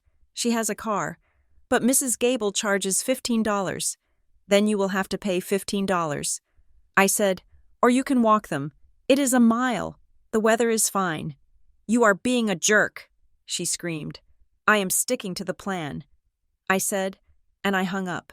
I sat there, my heart hammering against my ribs. It felt cruel. It felt unnatural. But 10 minutes later, my phone pinged. It was a notification from the joint calendar app we had set up. Event added. Mrs. Gable, school drop-off. Status, confirmed. I stared at the screen. It had worked. Marissa had solved her own problem. She had used the system. She hadn't liked it. She had kicked and screamed. But she had done it. For the next 2 weeks, this became our dance. She would test a boundary, asking for cash, asking for a late pickup, asking me to speak to her landlord, and I would point to the document, refer to Section 3, refer to the budget fund, refer to the backup list. It was exhausting, but it was working. The children were attending the after-school program. The eviction was stalled. The fridge was full. And then, the resistance escalated. It was a Tuesday afternoon. I was at my desk at Harrow and Finch, preparing for my first trip to Philadelphia, which was scheduled for the following morning. The office was quiet, the hum of the HVAC system the only sound, until the receptionist, a young woman named Jessica, appeared at my cubicle wall. "Eleanor? There's a man here to see you." I frowned. I didn't have any client meetings booked. "Who is it?" "He didn't say his name," Jessica said, looking uneasy. "He just said he is family." A cold dread pooled in my stomach. I stood up and walked to the glass doors that separated the employee bullpen from the lobby, standing there, leaning against the reception desk with a casual arrogance that made my skin crawl. Was Darren Cole? He looked out of place in the sleek, corporate environment. He was wearing dirty jeans and a t-shirt that read, "No fear." He was chewing gum loudly. When he saw me, his face split into that jagged grin. "Hey there, corporate," he called out, his voice echoing in the quiet lobby. "Nice digs. They got free coffee in here?" I swiped my badge and stepped into the lobby, closing the secure door firmly behind me. I did not offer him a hand. I did not smile. "What are you doing here, Darren?" I asked, keeping my voice low. He shrugged, pushing himself off the desk. "Just stopped by to have a chat. Marissa tells me you are going on a trip tomorrow. Philly, right? Big time. That is none of your business." "It is my business when you leave my pregnant girlfriend high and dry," he said, his smile fading into something harder. "She is stressed out. Eleanor, she is worried about money, and here you are, sitting in this ivory tower, making the big bucks, telling her she has to pay the neighbor to watch her own kids." I crossed my arms. Marissa has a budget. She has a plan. If she is stressed, she can talk to her caseworker. Caseworker? he scoffed. You treat her like she is a welfare case. She is your sister. She needs cash. Eleanor, real cash. Not this voucher crap you set up. I need to get the car fixed so I can get to work. If you give me $500, I can get the parts, get a job, and help her out. I stared at him. It was so transparent it was almost insultingly simple. He was trying to bypass the system. He knew he couldn't get money from the restricted account, so he had come to the source, hoping to intimidate me into writing a personal check. No, I said. His eyes narrowed. Excuse me? I said no, I'm not giving you money. If you want to help Marissa, go to a temp agency, walk to work, take the bus. But do not come to my office and demand $500. He stepped closer. He was taller than me, broad-shouldered. He used his physical presence as a weapon, invading my personal space just enough to be threatening without touching me. You think you are better than us, don't you? He hissed. You think because you wear a suit and sit in the air conditioning that you get to tell us how to live. You are just a lonely, bitter bitch who wants to control everyone because nobody wants you. My heart was racing, but my face remained stone. I had faced down insurance adjusters who tried to deny claims for cancer treatments. I had faced down corporate lawyers. I was not going to be broken by a man whose greatest accomplishment was avoiding child support for a decade. I turned to Jessica, who was watching with wide, frightened eyes. Jessica, please call security. Darren flinched. You wouldn't. I turned back to him. I just did. You are trespassing. You are harassing an employee. You have 30 seconds to leave before the guards arrive, and if you are still here, I will have you arrested. He looked at me, searching for the crack. The hesitation. He expected me to be the scared little sister. He expected me to crumble to avoid a scene, but I stood there, rooted to the floor. You are going to regret this. He spat. He turned and stormed out, kicking the glass door open as he left. I watched him go. My knees felt like water. I put a hand on the reception desk to steady myself. Jessica picked up the phone. Should I still call security? No, I said, my voice shaking slightly. But I need to file an incident report with HR. And Jessica, if he comes back, do not let him in the building. Call the police immediately. I spent the next hour filling out paperwork. I filed a formal harassment report. I alerted the building management. I was shaking, not with fear, but with adrenaline. It was a violation. He had brought the chaos of Elm Street into the sanctuary of Harrow and Finch. I drove straight to Marissa's house after work. I didn't call first. When I walked in, she was sitting on the couch, eating ice cream. She looked up, surprised to see me. Elle, what are you doing here? It is not your day. Darren came to my office. I said. Marissa dropped her spoon. It clattered into the bowl. What? He came to my job. Marissa, he demanded $500. He tried to intimidate me in front of my colleagues. I had to threaten to call security. Marissa's face crumpled. She looked down at her hands. He told me he was going to look for work. He was looking for a payout, I said, my voice rising. And he used you as the excuse. He said you were stressed. He said you needed the money. She started to cry. I am stressed. The car is broken, and the car is not the problem. I yelled. The problem is that you let a predator into your life, and now he is hunting me. I paced the small living room. The kids were in their bedroom. I could hear the TV. This ends today. Marissa, I filed a report. If he comes near me again, I am getting a restraining order. And if he is living here, if he is sleeping in this house while my money pays the rent, then I am cutting the fund. I mean it. I will not subsidize a man who threatens me. Marissa sobbed, curling into herself. I can't make him leave. I am scared. Elle, I am scared to be alone. Why? I asked, stopping in front of her. Why is being alone worse than being with a man who steals from you? Why is it worse than seeing your sister threatened? She looked up at me, her face red and blotchy. Because when he is here, I feel like someone chose me, she wailed. The words hung in the air, raw and terrible. I stopped pacing. I looked at her, really looked at her. It wasn't about help. It wasn't about the car. It wasn't even about the baby. It was about the validation of being rescued. Marissa lived her life as a damsel in distress because she believed that love was measured by how much someone was willing to sacrifice to save her. If I saved her, I loved her. If Darren saved her, or pretended to, he loved her. If she became stable, if she became independent, she wouldn't need saving, and if she didn't need saving, she was terrified that nobody would ever look at her again. I sat down on the coffee table, facing her, my anger drained away, replaced by a profound sadness. "Marissa," I said softly, "you are addicted to the rescue." She wiped her nose, hiccuping. "What? You create fires because you want to see who will bring the water. You think that if we stop fixing your problems, it means we stopped loving you." She didn't deny it. She just cried harder, nodding a little. I took her hands. They were cold. "I love you," I said. "I love you more than anyone on this earth. But I am done being your solution." She looked at me, panic flaring in her eyes. "What does that mean?" "It means I will support you. I will help you with the kids. I will be your sister. But I will not be your savior. I cannot fix the hole inside you that needs to be needed. You have to fix that." I reached into my bag and pulled out a brochure I had picked up from the Family Resource Center weeks ago but had been too afraid to give her. Briar Glen Counseling Collective. "They take your insurance," I said.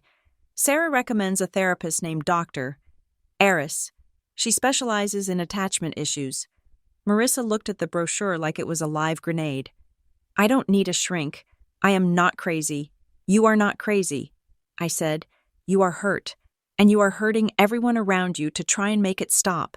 Please, Marissa, for the kids, for us." She stared at the glossy paper. She traced the edge of it with her thumb. "If I go, will you still go to Philadelphia?" she asked in a small voice. "Yes," I said firmly. "I am going to Philadelphia, and you are going to be okay." She took the brochure. She didn't say yes, but she didn't throw it away. I went to Philadelphia. I sat in meetings in a glass-walled conference room 40 stories above the city. I presented risk assessments. I drank coffee that cost $6. I bought the miniature Liberty Bells for 3 days. I did not check the backup caregiver log. I forced myself to trust the system. When I came back, the house was still standing. The kids were alive. Mrs. Gable had handled the drop-offs. Marissa had survived. It was the first time in 10 years that I had left, and the world hadn't ended. But the peace was fragile. The due date was approaching. Marissa was 36 weeks pregnant. Her blood pressure was stabilizing with the bed rest, but her anxiety was spiking. 2 weeks after my trip, my parents hosted a Sunday dinner. It was supposed to be a low-key affair, pot roast and potatoes, but the air was thick with unsaid things. Darren was not there. Marissa had told him to stay away for a few days. A small victory, but his presence loomed. We were sitting at the dining table. My mother was spooning gravy onto Marcus's plate. "So, the baby is coming soon," my Aunt Linda said. She was visiting from out of town, oblivious to the war that had been waging. "Eleanor, are you taking time off work to help with the newborn?" I froze with my fork halfway to my mouth. The table went silent. Everyone looked at me.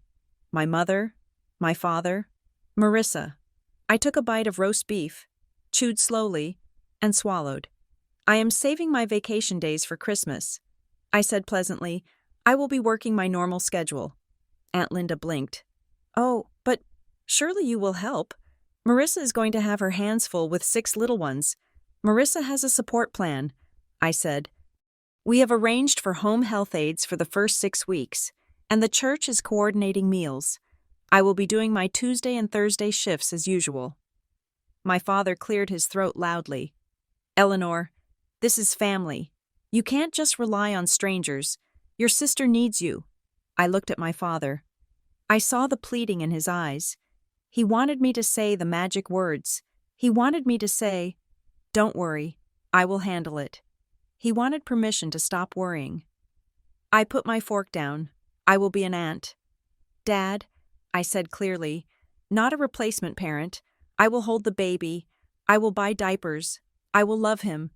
But I will not be raising him. Marissa slammed her hand onto the table. The silverware jumped. Why do you have to be so cold? She screamed. Everyone thinks you are so responsible. But you are just selfish. You care more about your stupid job than you care about me. Marissa, calm down, my mother said, reaching for her. Your blood pressure. I am not calm. Marissa yelled, pushing her chair back. She stood up, her face turning a terrifying shade of purple. She looks at me like I'm a charity case. She makes me sign contracts. She treats her own family like a liability. I stood up too. I treat you like an adult. Marissa! And you hate it because it means you have to act like one. You think you are so perfect, she shrieked, grabbing her stomach. You think... She stopped. Her eyes went wide. She gasped. A horrible, wet sound. Water splashed onto the hardwood floor beneath her. The room erupted. Oh my God! My mother screamed. Her water broke. Call 911, my father yelled, knocking over his wine glass. Marissa doubled over, gripping the table. It hurts, she wailed. It hurts. I did not scream. I did not freeze. I felt a strange, cold clarity descend over me. This was a crisis. I was good at crises. Dad, get the car, I said, my voice cutting through the panic. Mom, get her bag. It is by the door. Aunt Linda, you stay here with the kids. Put on a movie. But, Aunt Linda stammered. Do it, I commanded. I walked over to Marissa. I put my arm around her waist. She was heavy, sweating, smelling of fear. I got you. I said, breathe. We moved to the car. It was a chaotic shuffle of limbs and groans. I got her into the back seat of my father's sedan. I climbed in next to her. Drive. I told my father.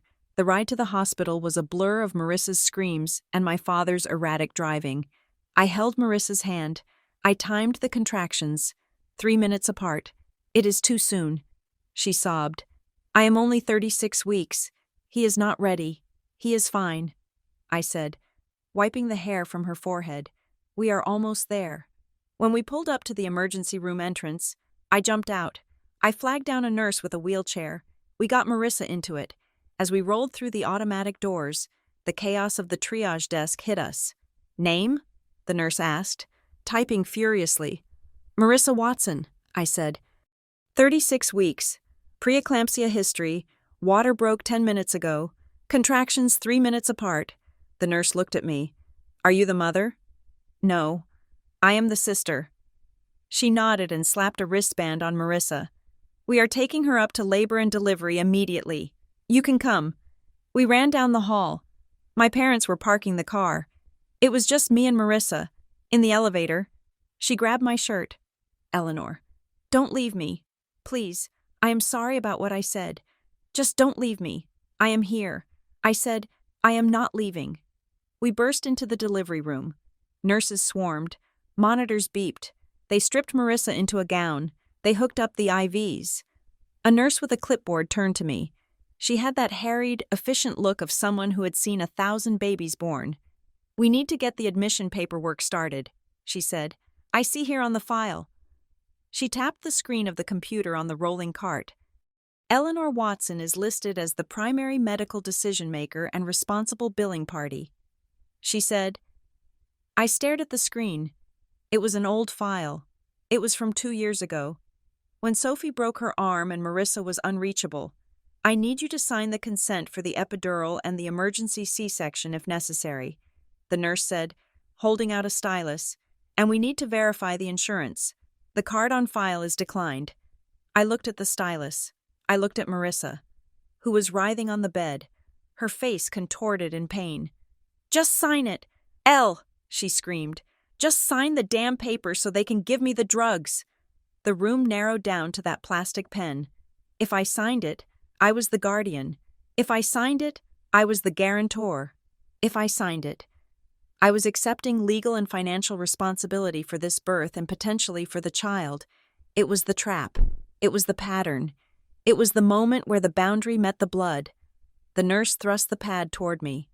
"Ma'am, we need a signature to proceed with the anesthesia." I looked at the nurse. I looked at Marissa. I knew what the old Eleanor would do. She would sign. She would pay. She would save the day and lose herself. I took a breath. The air smelled of antiseptic and fear. I looked the nurse in the eye. "No," I said. The nurse blinked, her hand still extended, holding the digital stylus like a confused relay racer waiting for a baton handoff. The beeping of the heart monitor seemed to grow louder, filling the silence I had created. "I am not the legal guardian," I repeated, my voice steady despite the trembling in my knees.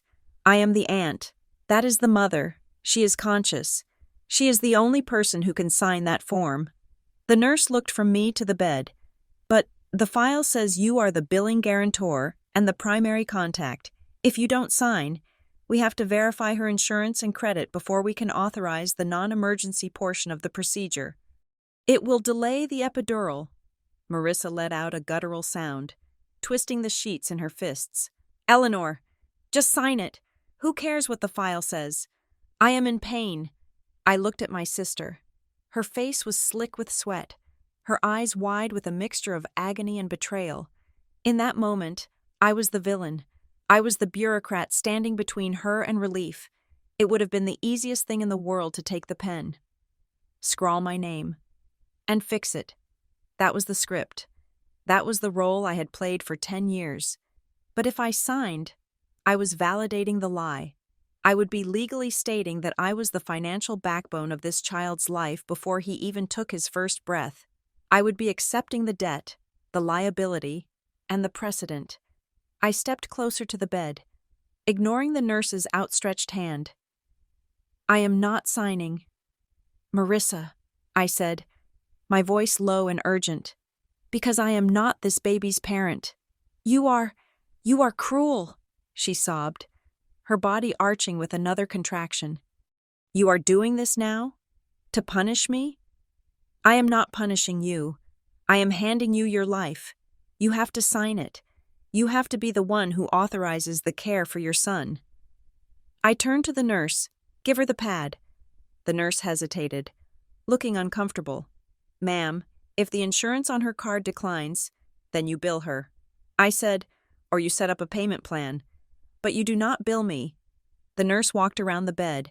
She held the tablet out to Marissa. Marissa looked at it through tear-filled eyes. She looked at me, pleading one last time. "Elle, please, I don't have the money.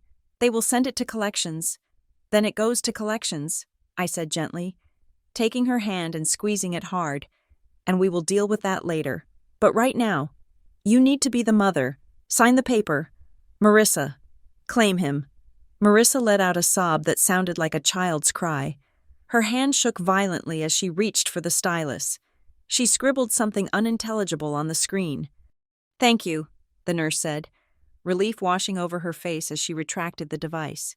"We will get the anesthesiologist in here immediately." I did not leave. I did not storm out. I stayed right there at the bedside. I wiped Marissa's forehead with a cool cloth. I let her crush my fingers when the next wave of pain hit. I whispered encouragement into her ear. "You are doing it," I said. "You are so strong." I stayed to prove a point. I could offer love without offering liability. I could be present without being used. 20 minutes later, the epidural was in, and Marissa's face had relaxed into a drowsy, drug-induced calm. The room was quiet. My parents had arrived and were waiting in the hallway, pacing. Marissa turned her head on the pillow to look at me. Her eyes were heavy. "You really wouldn't do it," she whispered. Even when I was screaming, I stroked her hair. "No, I wouldn't." "Why?" "Because if I signed that paper, Marissa, you would have spent the next 18 years telling yourself that you couldn't afford this baby and that I saved you. I need you to know that you did this. You signed the paper. You are the mother." She closed her eyes. "It felt like you hated me." "I know," I said, my throat tight, but boundaries always feel like walls until you realize they are actually floors. I'm trying to give you a floor to stand on. The peace didn't last long. An hour later, The door to the delivery room flew open. Darren Cole strode in like he owned the building. He was wearing a different t-shirt, but the same aggressive energy radiated off him. He walked straight to the bedside, ignoring me completely. "Babe," he said, leaning over the rail to kiss Marissa's forehead. "I got here as fast as I could. Traffic was a nightmare. How is my little man?" Marissa smiled weakly. "He is okay. Darren, we are waiting for the doctor to check the dilation." Darren straightened up and looked around the room, finally locking eyes with me. "Well, if it isn't the Ice Queen," he sneered. "Surprised you are still here. Thought you would have billed her by the hour for holding her hand." I stood up from the chair. "I am here, Darren, and I'm staying." "We will see about that," he said. He turned to the nurse who had just entered to check the monitors. "Hey, nurse, I am the dad. I want to be the one to cut the cord. All right? And I want to make sure the birth certificate stuff comes to me."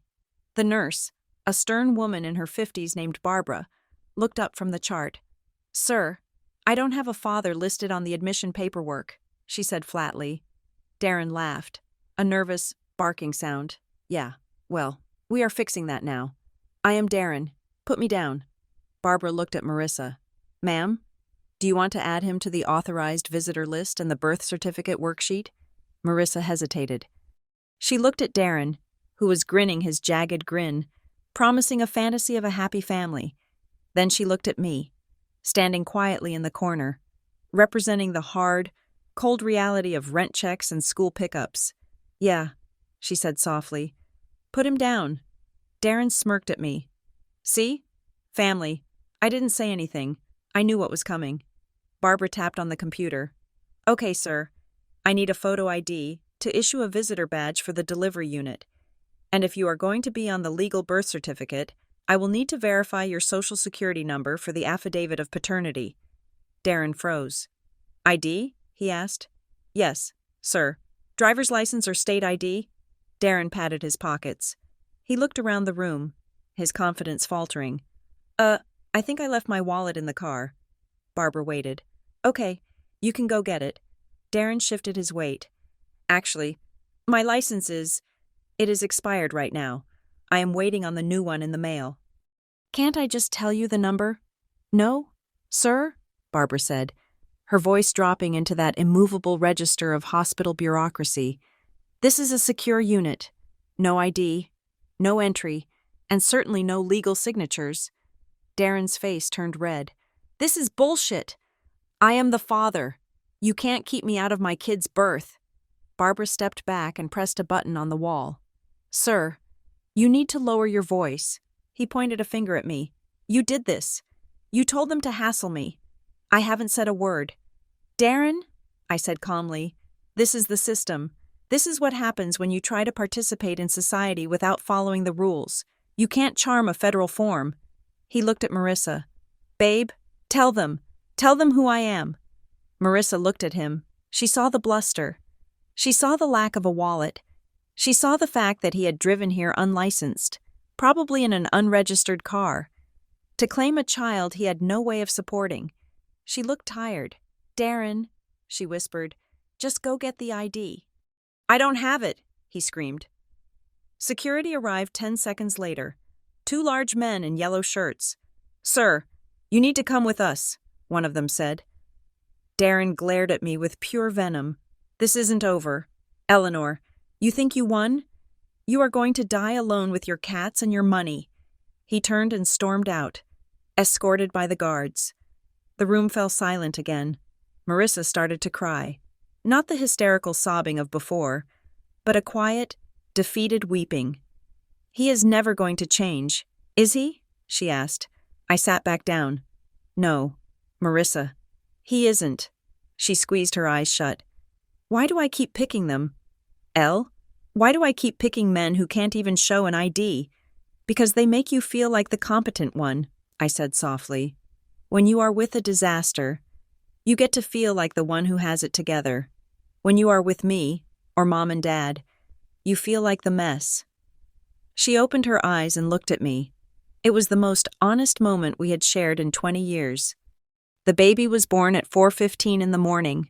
It was a boy. He was small. 6 pounds and 2 ounces, with a tuft of dark hair and lungs that screamed his arrival to the world. Marissa named him Noah. When they placed him on her chest, the transformation happened. It always did. The pain, the fear, the drama, it all evaporated for a moment, replaced by the pure, terrifying gravity of new life. She looked beautiful. She looked capable. I stood by her head, watching my new nephew. I felt a rush of love so fierce it made my chest ache. I wanted to scoop him up. I wanted to promise him that I would buy him everything, fix everything, shield him from every cold wind. But I kept my hands clasped behind my back. My parents came in shortly after. My mother was weeping with joy.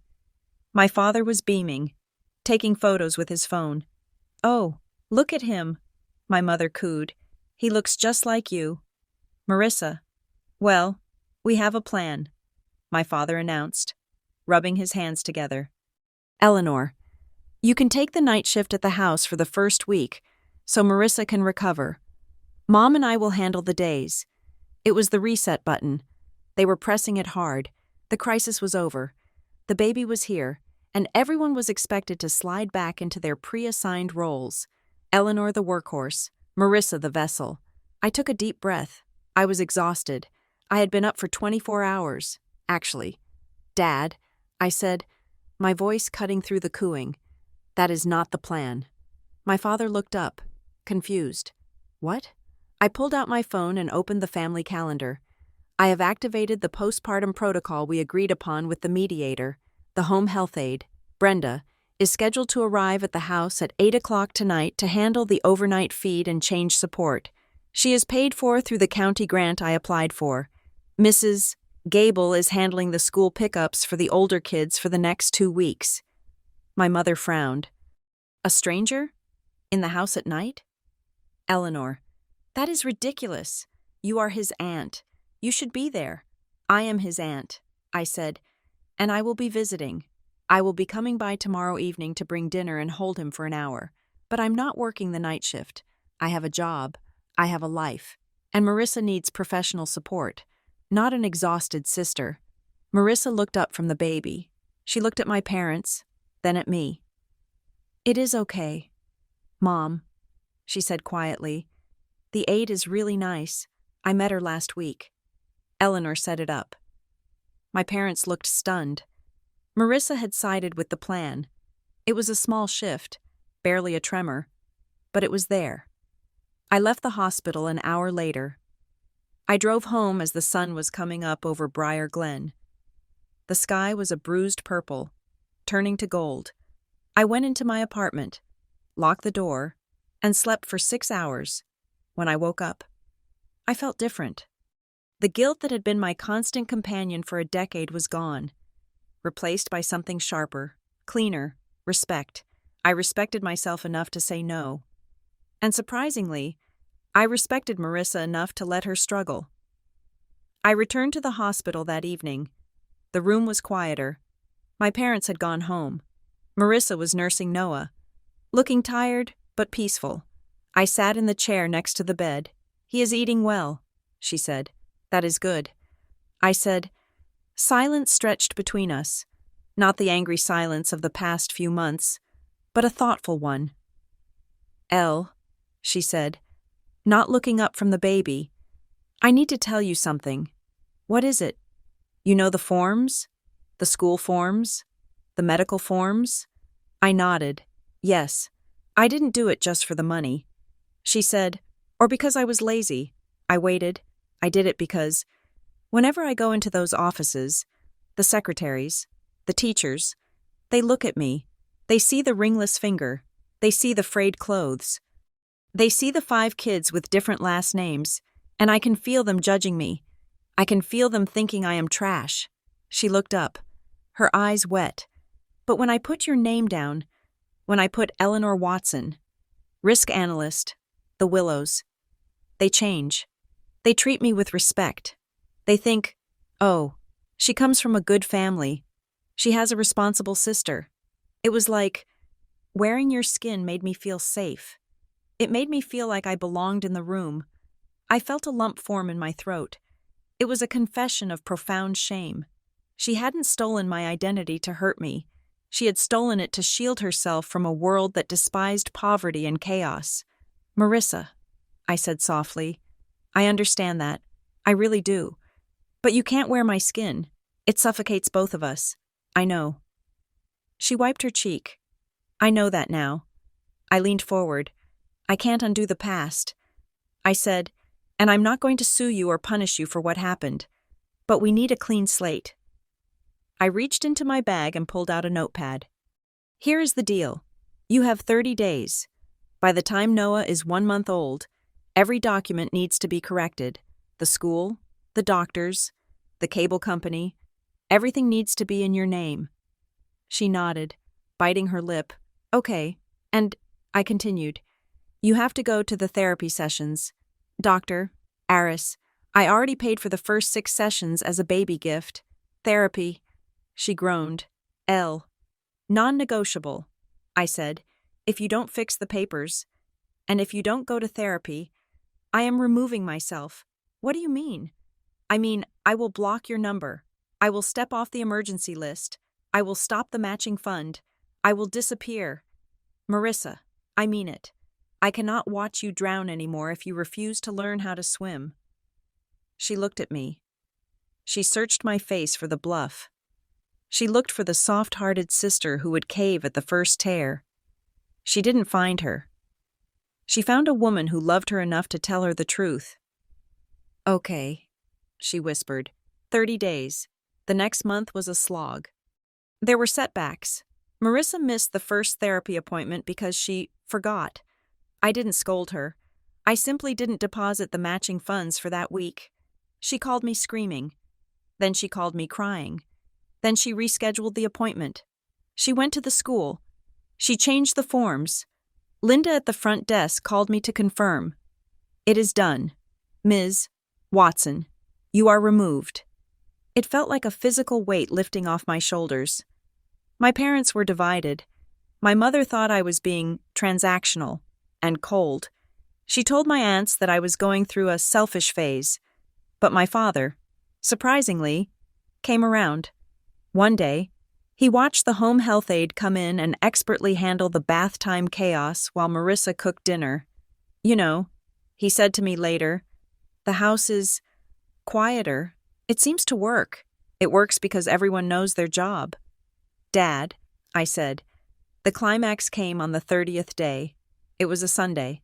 I went over to Marissa's house.